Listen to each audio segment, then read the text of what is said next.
నమస్కారం. Public vision వార్తలకు స్వాగతం. నా పేరు సుమలత. వార్తల్లో ముందుగా హెడ్లైన్స్.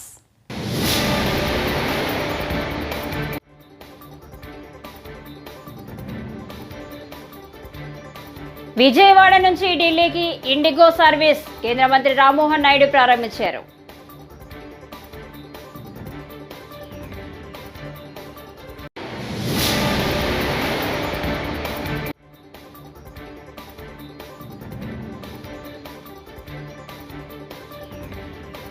గత జగన్ ప్రభుత్వ నిర్లక్ష్యం వల్లే ప్రజలకు ఇబ్బందులు వచ్చాయన్న నాదెండ్ల మనోహర్.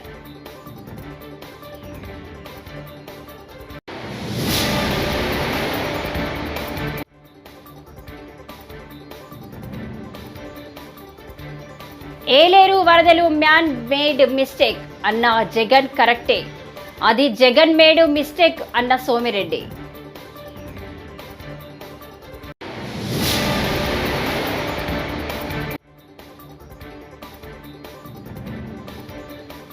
అమ్మవారి సొమ్మును కొట్టేయడంలో బుద్ధా వెంకన్నకు ఏఈ లక్ష్మణ్ సహకరిస్తున్నారు. పోతిన మహేష్.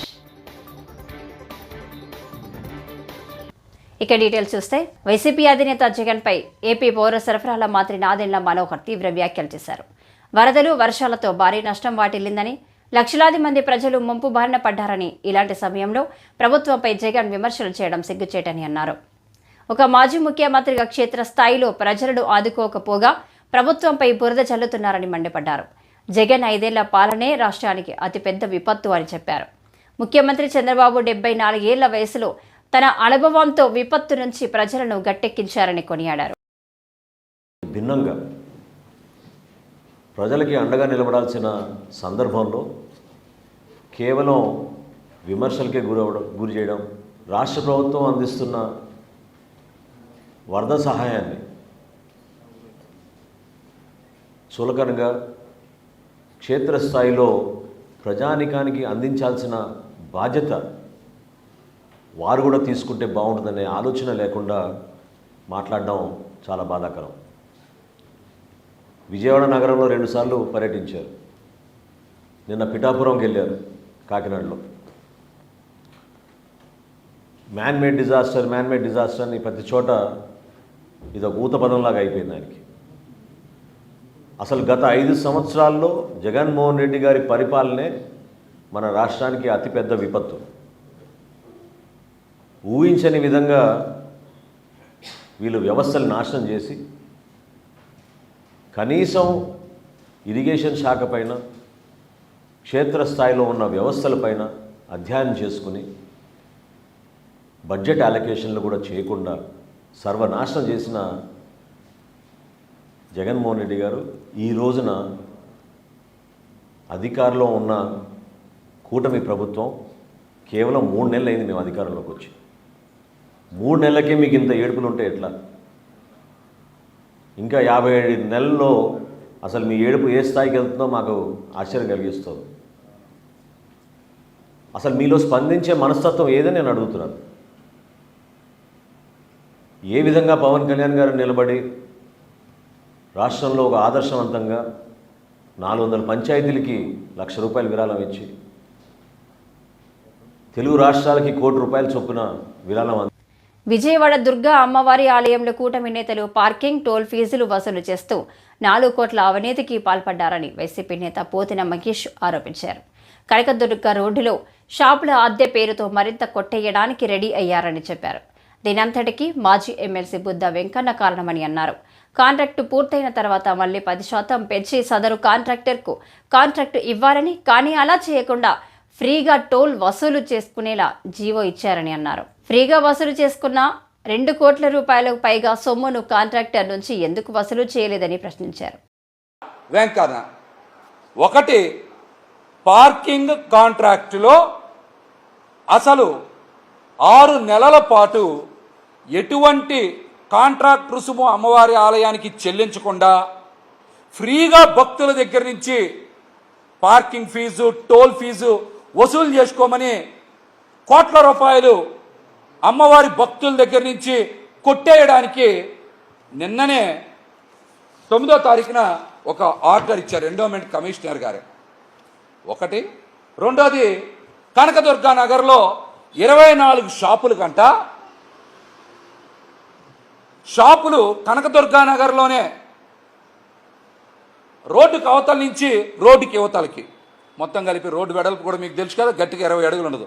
మార్చినందుకు అద్దె తగ్గించాలని చెప్పి 40% అద్దె తగ్గించాలని చెప్పి అక్కడ ₹1 కోటి,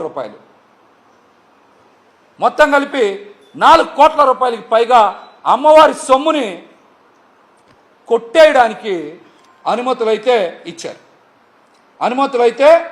ఇచ్చారు. దీనికి ప్రధాన సూత్రధారి మాత్రం మాజీ ఎమ్మెల్సీ బుద్ధ వెంకన్న. అమ్మవారి ఆలయంలో అధికారుల్ని బ్లాక్మెయిల్ చేస్తూ, బెదిరిస్తూ, ఇది మా టీడీపీ, జనసేన, బీజేపీ ప్రభుత్వం అని, మేము చెప్పిందే మీరు వినాలని, వినకపోతే ఊరుకోమని అమ్మవారి ఆలయ అధికారులనే కాదు, ఎండోమెంట్ కమిషనర్ గారి కార్యాలయంలో అధికారులను కూడా బెదిరించి హుకుం జారీ చేస్తూ ఉన్నారు.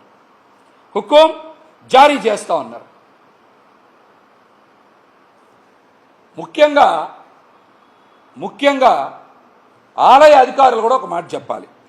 ఎండోమెంట్ అధికారులు కూడా, దేవాదాయ ధర్మాదాయ శాఖ అధికారులు కూడా ముఖ్యంగా ఒక విషయం చెప్పాలి. వైసీపీ అధినేత జగన్ కు ఏలేరు రిజర్వాయర్ గురించి మాట్లాడే అర్హత లేదని ఏపీ మంత్రి నిమ్మల రామానాయుడు అన్నారు. భారీ వరద వచ్చినప్పటికీ ప్రభుత్వ అప్రమత్తత వల్ల ప్రాణ నష్టం జరగలేదని చెప్పారు. 114 చోట్ల కట్ట బలహీనతలను గుర్తించి వాటిని పటిష్టం చేశామని తెలిపారు. టీఎంసీలకు, క్యూసెక్కులకు, నదికి, వాగుకు మధ్య ఉన్న తేడా ఏంటో తెలియని వ్యక్తి జగన్ అని ఎద్దేవా చేశారు. విధానంతో రిజర్వాయర్స్ని కొంత క్వశ్చన్ ఉంచుకుని, ఎందుకంటే మనం 24 టీఎంసీలు నీరు ఉంది కాబట్టి అది 18, 17, 19 టీఎంసీలు నీటిని పెట్టుకుని ఇంకా 5-6 టీఎంసీలు క్వశ్చన్ పెట్టుకుని మనం పర్ఫెక్ట్గా ప్రతి 1 అవర్కి కూడా ఇన్ఫ్లో ఎంత వస్తుందో, అవుట్ఫ్లో ఎంత వస్తుందో క్యాలిక్యులేట్ చేస్తాం కాబట్టి ఈవేళ ఆ యొక్క రిజర్వాయర్ బండ్స్ని కూడా కాపాడుకోగలిగాం. నిజంగా ఈ జగన్మోహన్ రెడ్డి లాంటి వ్యక్తి ఈరోజు ఇక్కడ ముఖ్యమంత్రిగా ఉండుంటే, ఆయనకు సంబంధించిన ఇరిగేషన్ మంత్రులు కనుక ఈరోజు అధికారంలో ఉండుంటే, ఈరోజు ఏలేరు రిజర్వాయర్కి 40,000 క్యూసెక్కుల నీరు ఒక్కసారిగా వచ్చినందుకు ఇవాళ ఏలేరు రిజర్వాయర్ బండ్స్ కూడా తెగిపోయేటువంటి పరిస్థితి. నిజంగా ఆ ఇన్ఫ్లో అవుట్ఫ్లో మేము ఫ్లడ్ మేనేజ్మెంట్ చేశాం కాబట్టి సేఫ్టీగా ఉంది ఇవాళ ఏలేరు రిజర్వాయర్. లేని పక్షంలో రిజర్వాయర్ బండ్స్ కనుక తెగినట్లయితే మరి అందులో 24 టీఎంసీల నీరు నిల్వ, అంటే దగ్గర 2,40,000 క్యూసెక్కుల నీరు ఒక్కసారిగా ఆ ప్రాంతం మీద పడితే మొత్తం గల్లంత అయిపోయేటువంటి పరిస్థితి. గతంలో అన్నమయ్యలో జరిగింది అదే. అక్కడ ఏ విధమైనటువంటి ప్రికాషన్స్ తీసుకోలేదు. అది ఏదైతే మరి ఆ అన్నమయ్య ప్రాజెక్టుకి వరద వస్తుందని హెచ్చరించినా కూడా, పైనటువంటి ఫించా తెగి నీరు వస్తుందని తెలిసినా కూడా మరి జాగ్రత్తలు తీసుకోలేదు. కాబట్టి ఆ రోజు అన్నమయ్య కొట్టుకుపోయి 7-8 ఊర్లు మరి కనుమరుగైపోయి 40 మంది చనిపోయినటువంటి పరిస్థితి. అదే రకమైనటువంటి పరిస్థితి ఏలేరులో రిజర్వాయర్లో రాకుండా ఈవేళ ఇంత పర్ఫెక్ట్గా ఫ్లడ్ మేనేజ్మెంట్ చేసి ఈవేళ ప్రాణ నష్టాన్ని లేకుండా చేసి ఆస్తి నష్టాన్ని కొంతమేర తగ్గిస్తే ఒక ప్రతిపక్ష నాయకుడిగా ప్రతిపక్ష హోదా కూడా ఆయనకు ఇవ్వలేదు. ఆయన ఈవేళ ఈ ప్రభుత్వం కానీ కనీసం ఈ ప్రభుత్వాన్ని అభినందించడానికి మనసు రాకపోతే అక్కడ 10 రోజుల నుంచి కష్టపడి పనిచేస్తున్నటువంటి కలెక్టర్ కానీ, ఇరిగేషన్ కానీ, రెవెన్యూ అధికారులైనా సరే అభినందించడానికి కూడా ఆయనకి మనసు రాలేదు అని అంటే. విజయవాడ నుంచి ఢిల్లీకి ఇండిగో సర్వీస్ ప్రారంభమైంది. ఈ సర్వీసును గన్నవరం ఎయిర్పోర్టు నుంచి కేంద్ర మంత్రి రామ్మోహన్ నాయుడు శనివారం ప్రారంభించారు. అయితే ఎయిర్పోర్టులో నిర్మించిన అప్రోచ్ రహదారిని ఆయన అందుబాటులోకి తీసుకొచ్చారు. ఈ సందర్భంగా ఆయన మాట్లాడుతూ గన్నవరం ఎయిర్పోర్టు అభివృద్ధిపై ప్రత్యేకంగా దృష్టి సారించాలని తెలిపారు. దేశం మొత్తం ఏపీ వైపు చూసేలా కనెక్టివిటీ పెంచుతామన్నారు.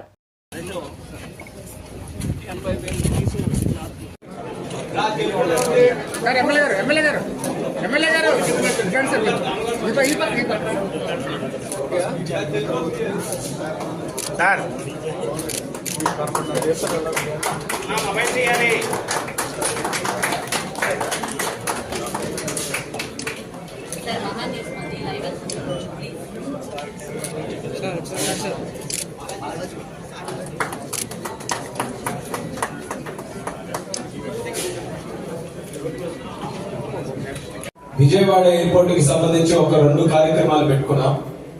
ఎయిర్పోర్ట్ కి ఎంట్రన్స్ రోడ్డు, ఒక కొత్త రోడ్డు మన హైవే పాయింట్ నుంచి దాన్ని ఇనాగ్రేట్ చేసుకోవడంతో పాటు ఢిల్లీకి అలాగే విజయవాడకి ఒక కొత్త కనెక్షన్ ఇండిగో వాళ్ళ సహకారంతో అది కూడా ఈ రోజు మనం లాంచ్ చేసుకుంటున్నాం.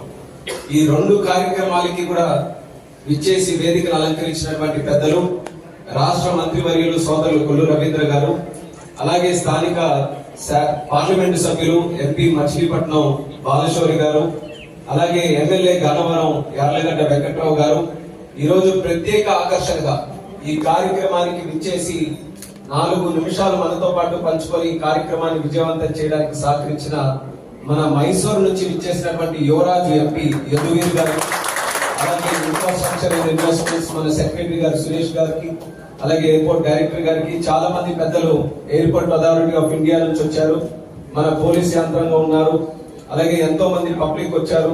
అందరికీ కూడా మరొకసారి నా హృదయపూర్వకమైనటువంటి నమస్కారాలు తెలియజేసుకుంటున్నాను. ఒఫీషియల్ గా విజయవాడలో జరుగుతున్నటువంటి మొట్టమొదటి కార్యక్రమం నా సమక్షంలో, అది మన ఎయిర్పోర్ట్ లో ఇంత వైభవంగా ఈ కార్యక్రమం జరగడం చాలా ఆనందంగా ఉంది.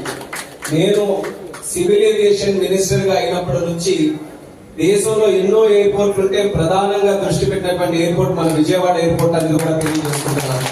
దానికి కారణం చంద్రబాబు నాయుడు గారు, పవన్ కళ్యాణ్ గారు ప్రత్యేకంగా వాళ్ళు కూడా చెప్పి ఈ విజయవాడ ఎయిర్పోర్ట్ ని మనం డెవలప్ చేసుకోగలిగితే, ఈ కనెక్టివిటీని దేశంలో ఉన్నటువంటి ప్రతి నగరానికి మనం అందించగలిగితే మన క్యాపిటల్ కి ముందుగా చాలా మంది వస్తారు, తద్వారా మన రాష్ట్రం కూడా అభివృద్ధి చెందడానికి అవకాశం ఉంటుందని వాళ్ళు ఒక డైరెక్షన్ ఇచ్చిన తర్వాత ప్రత్యేక దృష్టి పెట్టి, నాకు తెలిసి ఈ 3 నెలల్లో ప్రభుత్వాలు ఏర్పాటైన 3 నెలల్లో ఏ ఎయిర్పోర్ట్ గురించి కూడా 4 కనెక్షన్లు మొదలై ఉండాలి. కేవలం మన విజయవాడ నుంచే మొదలైన 2 ఫ్లైట్లు ముంబైకి మనం స్టార్ట్ చేసుకున్నాం.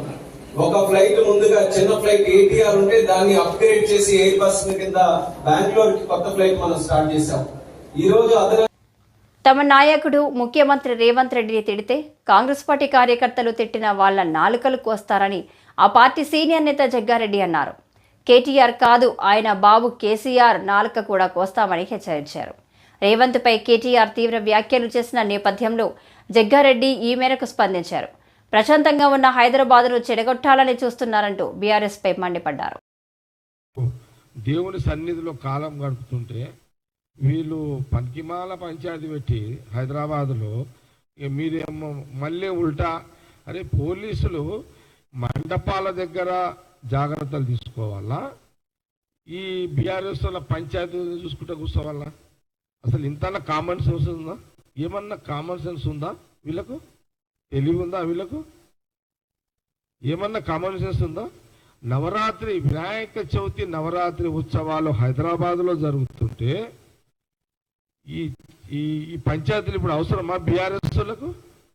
కేసీఆర్ గారికి కేటీఆర్కి అమెరికాలో ఉండి ఆయన డైరెక్షన్ ఇస్తాడు, ఫామ్ హౌస్లో ఉండి కేసీఆర్ డైరెక్షన్ ఇస్తాడు, రోడ్ల మీదనేమో హరీష్ రావు. ఈ నిమజ్జన ఉత్సవాలను మీరు ఖరాబ్ చేయడానికి ఇదేమన్నా డిజైన్ తయారు చేసుకున్నారా? హైదరాబాద్ పబ్లిక్ మూడ్ని ఎందుకు ఖరాబ్ చేస్తున్నారు? అసలు నిన్న మొన్న టీవీలలో చూస్తే వినాయకుడు కనబడకుండా చేసేసారు. టీవీలలో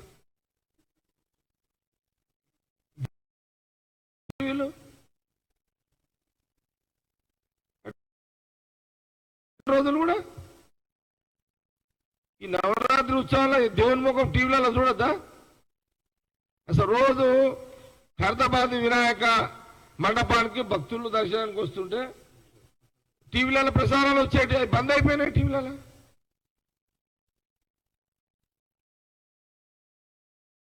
ఇదంతా మీది పక్కిమల్ల రాజకీయం ఎందుకు చేసుకుంటున్నారు? ఇదంతా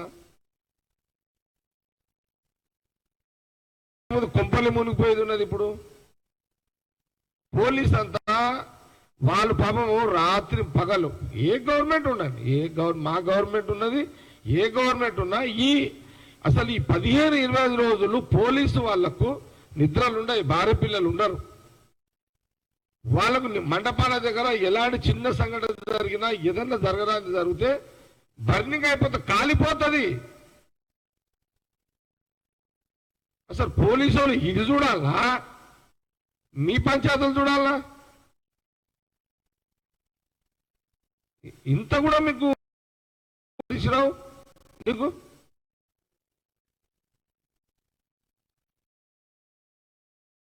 ఎవరనేది తర్వాత కారణం ఎవరనంటే రోడ్ల మీదకి ఎవరికి వచ్చారు?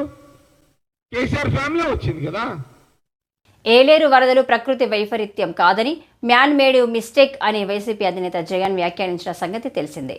ఈ వ్యాఖ్యలపై టీడీపీ ఎమ్మెల్యే సోమిరెడ్డి చంద్రమోహన్ రెడ్డి స్పందిస్తూ జగన్ చెప్పింది కరెక్టే అని అన్నారు. ముఖ్యమంత్రిగా ఉన్నప్పుడు జగన్ ఏమీ చేయలేదని, కాబట్టి అది జగన్ మేడ్ మిస్టేక్ అని చెప్పారు. మిల్లీమీటర్లు 47,000 క్యూసెక్స్ వదిలి అతలాకుతలమైన పరిస్థితుల్లో ఆ ఏలేరు రిజర్వాయర్ బ్రీచ్ కాకుండా దాన్ని కంట్రోల్ చేసిన మేనేజ్మెంట్ని, ఆ ఇంజనీర్లని అప్రిషియేట్ చేయాల్సింది పోయి అక్కడ వచ్చి వరదలు, కృష్ణానది వరదలు చంద్రబాబు వల్ల నష్టం అంటావు, ఇప్పుడు ఏలేరుది చంద్రబాబు వల్ల నష్టం అంటావు. 2 రాష్ట్రాలు మునిగిపోయి ఉంటే 2 రాష్ట్రాలు నువ్వేం మాట్లాడుతున్నావు? అసలు నీకు అసలు కామన్ సెన్స్ ఉందా? నిన్నేమనాలా? మ్యాడ్ అనాలా? సైకో అనాలా? ఏమనాలా? పిచ్చి ముదిరిపోయింది జగన్మోహన్ రెడ్డి, పిచ్చి ముదిరిపోయింది. ఏలేరు దాంట్లో 10,000 క్యూసెక్స్ ప్రవాహాన్ని, ఆ కాలువ ప్రవాహాన్ని 70,000 చేసేదానికి 292 కోట్ల రూపాయలు టెండర్స్ పిలిస్తే దాన్ని మూల కూర్చోబెట్టినప్పుడే man made mistake, Jagan made mistake. Jaganmohan Reddy కొంపలు ముంచావు, నువ్వు కొంపలు ముంచావు. ఆ రోజు చూస్తే ఇదే మాట్లాడతావు. అంత పెద్ద వరద వస్తే చంద్రబాబు ఇళ్ళుని కాపాడు. అరే చంద్రబాబు నాయుడు ఒక రోల్ మోడల్గా నిలిచాడని చెప్పి ఈరోజు దేశమంతా మాట్లాడుకుంటుందా? ఆ వయసులో పోయి బురదలో, నీళ్లల్లో, ట్రాక్టర్లలో జేసీబీ మీద ఎక్కి తిరిగి 10 రోజులు ఇళ్ళు వదిలిపెట్టి జనం మధ్య, బాధితుల మధ్య ఉన్నాడే, జనం మధ్య. అది చంద్రబాబు. నీ మాదిరిగా ప్యాలెస్ని పరిమితమైనవాడు కాదు. ఈరోజు అంటే ₹1 కోటి ఈయన విరాళం అంట జగన్మోహన్ రెడ్డి. ఈరోజు ఏం చెప్తారు? దేశంలో 2 రాజకీయ కుటుంబాలు రిచెస్ట్. ఒకటి శరద్ పవార్ కుటుంబం 5 లక్షల కోట్లు, 2 వైఎస్ జగన్మోహన్ రెడ్డి కుటుంబం 3.5 లక్షల కోట్లు. హైదరాబాద్లో కాంగ్రెస్ ఒక్క సీటు కూడా గెలవలేదని, అందుకే రేవంత్ రెడ్డి ఇక్కడి ప్రజలపై పగబట్టారని బీఆర్ఎస్ వర్కింగ్ ప్రెసిడెంట్ కేటీఆర్ విమర్శించారు. రేవంత్ రెడ్డి ఓ పనికి మాలిన నాయకుడు, పనికి మాలిన ముఖ్యమంత్రి అంటూ ఘాటు వ్యాఖ్యలు చేశారు. కొండాపూర్లోని ఎమ్మెల్యే పాడి కౌశిక్ రెడ్డి నివాసానికి వచ్చిన కేటీఆర్ ఆయనను పరామర్శించారు. అనంతరం మాట్లాడుతూ బీఆర్ఎస్ హయాంలో హైదరాబాద్, తెలంగాణ 10 ఏళ్ల పాటు ప్రశాంతంగా ఉన్నాయన్నారు. అవేదో ఆక్రమణల కింద చిత్రీకరించి దయా దాక్షిణ్యం లేకుండా ఉదయం 3 గంటలకి నోటీసు లేదు, కనీసం పేదవాళ్ళనే సోయి లేదు, ఆ పేదవాళ్ళ పిల్లలు అక్కడ చదువుకుంటున్నారనే జ్ఞానం లేదు, వాళ్ళంతా దివ్యాంగులనే ఇంగిత జ్ఞానం కూడా లేదు కనీసం. ఇంత కుసంస్కారంగా బుల్డోజర్లను ఇంటి మీదకి పంపి వాళ్ళందరినీ పొద్దున 3 గంటలకు వచ్చి నిర్దాక్షిణ్యంగా 29 ఆగస్టు నాడు కొట్టిపారేసినారు. 75 ఇండ్లు నేలమట్టం చేసినారు. నేను రేవంత్ రెడ్డి గారిని అడుగుతా ఉన్నా, పదే చెప్తుంటావు పాలమూరు బిడ్డను, నేను మీ పాలమూరు బిడ్డల ఆశీర్వాదంతోనే ముఖ్యమంత్రి అయినాను అని చెప్తా ఉంటావు. ఎందుకు నువ్వు ముఖ్యమంత్రి అయింది? పేద ప్రజల కడుపు కొట్టనికా? పేద ప్రజలు మీ కాంగ్రెస్ ప్రభుత్వం ఇచ్చిన పట్టాలలో ఇండ్లు కట్టుకుంటే వాటిని కూలగొట్టనికా? ఈరోజు నేను అడుగుతా ఉన్నా ఈ ప్రభుత్వాన్ని, ఒక్క కారణం చెప్పగలుగుతారా ఫలానా కారణంతోనే అక్కడ కూలగొట్టినామని? నిజానికి చిత్తశుద్ధి ఉన్న ప్రభుత్వం అయితే గతంలో కేసీఆర్ గారి ప్రభుత్వం చేసినట్టుగా పేదలు బీదలు ఉంటే వాళ్ళు గనక ఎక్కడైనా గవర్నమెంట్ స్థలంలో ఇల్లు కట్టుకుంటే జీవో నంబర్ 58, 59 కింద ఆనాడు రెగ్యులరైజ్ చేసిన ఘనత కేసీఆర్ గారి ప్రభుత్వాన్ని. అక్కడ ఎవరైనా తెలియక కట్టుకుంటే పేదవాళ్ళు కదా, ఒక గుంటెడు జాగా కంటే తక్కువ ఉంటే వాళ్ళకే లీగలైజ్ చేయండి, రెగ్యులరైజ్ చేయండి అని చెప్పి లక్షల పట్టాలు జీవో నంబర్ 58 కింద పేదవాళ్ళకు అందజేసినాం. 59 కింద 120 గజాల కంటే ఎక్కువ ఉంటే నామమాత్రం ఫీజు, ఒక 10% ఫీజు పెట్టి మార్కెట్ వాల్యూలో వాళ్ళకు కూడా రెగ్యులరైజ్ చేసినాం. ఇది సంస్కారవంతమైన ప్రభుత్వం చేయాల్సిన పని. కానీ నీ ప్రభుత్వం ఏం చేస్తుంది? రోడ్డు మీద దివ్యాంగులను పడేసి, వాళ్ళు పాపం కళ్ళు లేని వాళ్ళు, కాళ్ళు లేని వాళ్ళు, చెయ్యి లేని వాళ్ళు, వాళ్ళను గోసబుచ్చుకుంటే, వాళ్ళ పిల్లలు రోడ్డు మీద పడితే, బడికి పోయే పిల్లలు పుస్తకాలు కొట్టుకపోతే మా శ్రీనివాస్ గౌడ్ గారు పాపం 10 రోజుల పాటు వాళ్ళకు అండగా ఉన్నాడు, వాళ్ళకు భోజనం పెట్టినాడు, వాళ్ళను శిబిరానికి తరలించి ఆదుకునే ప్రయత్నం చేసినాడు. నేను రాష్ట్ర ప్రభుత్వాన్ని, ముఖ్యంగా రేవంత్ రెడ్డి గారిని, పాలమూరు బిడ్డ అని చెప్పుకునే రేవంత్ రెడ్డి గారిని అడుగుతా ఉన్నా, నీకు గనక నిజంగా సంస్కారం ఉంటే, నీకు కనీసం పేదల పట్ల ప్రేమ ఉంటే వెంటనే ఆ 75 మందికి వెంటనే తక్షణమే సిపిఎం కేంద్ర కార్యాలయం ఏకేజీ భవన్ కు సీతారాం ఏచూరి పార్థివ దేహాన్ని తరలించారు. అభిమానుల సందర్శనార్థం ఏకేజీ భవన్ లో ఆయన భౌతికాయాన్ని మధ్యాహ్నం 3 గంటల వరకు ఉంచనున్నారు. అనంతరం సాయంత్రం 4 నుంచి అంతిమ యాత్ర ప్రారంభం కానుంది. ఆ తర్వాత పార్థివ దేహాన్ని ఎయిమ్స్ కు అప్పగించనున్నారు.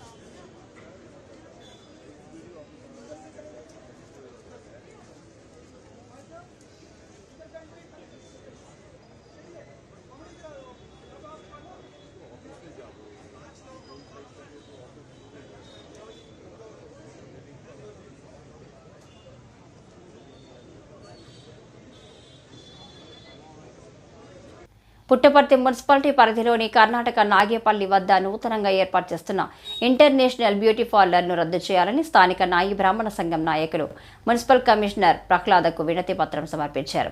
ఈ సందర్భంగా వారు మాట్లాడుతూ పట్టణంలో చిన్న చిన్న బార్బర్ షాపులకు ఇబ్బందిగా మారుతుందని ఇంటర్నేషనల్ బ్యూటీ పార్లర్ రద్దు చేయాలని కోరామన్నారు.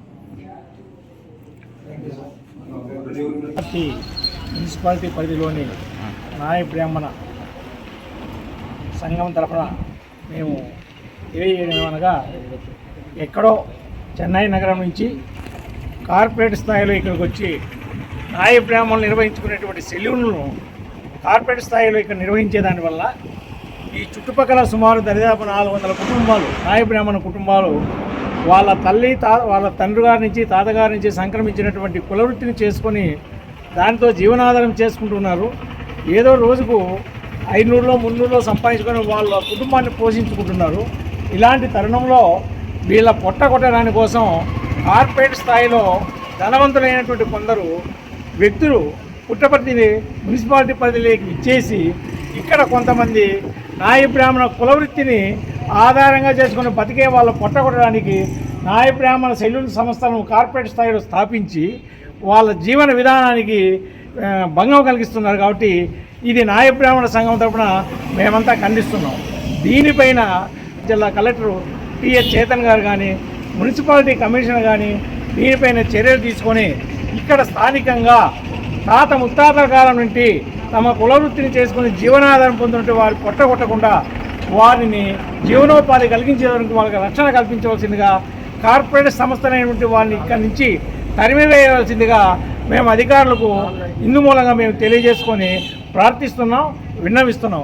కావున రక్షించవలసిందిగా, మా జీవనోపాధిని, మా కులవృత్తిని కాపాడుకునేదానికి అధికారులకు అండదండలు ఇవ్వాల్సిందిగా మేము నాయ బ్రాహ్మణులు అందరం కూడా సహృదయపూర్వకంగా మిమ్మల్ని కోరుకుంటున్నాం, విన్నవి. ఓం శ్రీ సాయిరామ్. ఇదే ఇంతకుముందు అంటపూరు, ఇందుపూరు కానీ, ధర్మవరం కానీ, కదిరి ఎక్కువ ముస్లిమ్స్ కానీ తమిళ వాళ్ళు ఇదే పరభాషాలు పెడుతున్నారు. ఇతర కులస్తులు బ్యూటీ పార్లర్లు పెడుతున్నారు. దీనికి మేము సహకరించము, పెట్టకూడదు. ఏ ఇతర ఊరు వాళ్ళు వచ్చి మా పుట్టపర్తిలో బార్బర్ షాప్ కానీ, బ్యూటీ పార్లర్ కానీ పెట్టకూడదు. శ్రీకాళహస్తీశ్వర స్వామి వారిని AP high court judge justice Mallikarjunarao శనివారం దర్శించుకున్నారు. ఈ సందర్భంగా ఆలయ అధికారులు ఆయనకు ఘన స్వాగతం పలికారు. దర్శనం అనంతరం స్వామివారి తీర్థప్రసాదాలతో పాటు చిత్రపటాన్ని అందజేశారు. ఈ కార్యక్రమంలో ఆలయ ఈవో మూర్తి, ఆలయ అధికారులు మల్లికార్జున ప్రసాద్, భక్తులు పాల్గొన్నారు.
ఈ వార్తలు ఇంతటితో సమాప్తం. నమస్కారం.